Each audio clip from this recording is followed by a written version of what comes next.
maamulka fulinta dawladda hoose iyo xildhibaanada golaha deegaanka degmada Balli-Gubadle ayaa ku hawlan sidii ay qorshe dhuleed ugu sameyn lahaayeen magaalada Gumburaha oo hoos timaada degmada Balli-Gubadle ahna goobaha ugu muhiimsan degmadaasi. ugu horeyntii waxaa halkaasi ka hadlay kana warbixiyay xildhibaanada golaha deegaanka degmada Balli-Gubadle hawshan ay ka wadaan magaalada Gumburaha ka tirsan degmada Balli-Gubadle marka gobolka hawda soo qaado waa magaalada labaad ee ku xigta Balli-Gubadle population ahaan iyo baraag ahaan iyo deegaan ahaanba alxamdulillaah rabbil caalamiin halkan maanta waxay isugu nimi magaaladu waa magaalo qadiimiya oo 60kii ka horeysay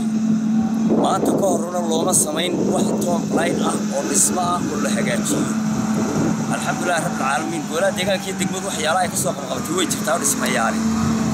laakiin se taa maanta aan wadno mid cid hore oo ku soo qabatay ma jirto مستر آذن عبد الله oo ku magac dheer Aadan Cag Bilaawe aad iyo aad baan ugu mahadnaqayaa maamulkii iyo qorshihii saksakii oo loo sameey doono horena aan loogu sameeynin golo deegaanadii hore ee jiray aanay u sameeynin iyadoo wax fara badan oo golaha deegaanku ay ka soo qabteen ay jirto gabagabadu waxaa soo afmeeray xogayaha fulinta dawladda hoose degmada Balli-Gubadle oo khudbadiisa ku aadanayd cashuuraha iyo sidii loo dhisi lahaa magaalada Gumburaha baaqna u diray qurbo joogta degmadaasi u dhalatay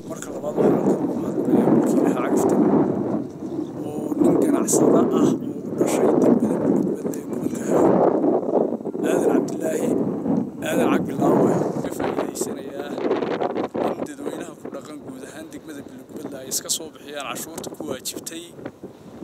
oo ah guryahooda liisamada ganacsiga dhulka bannaan deereerka taasoo ah taqura ee loo suura gelisaa miidiyaha kaga faa'iideysanaya joogta iyo joogta Soomaaliland oo dhashay degmada Balli-Gubadle inay si gaar ah u saatanayaan sida midhaha tirada yar ee ganacsatada ah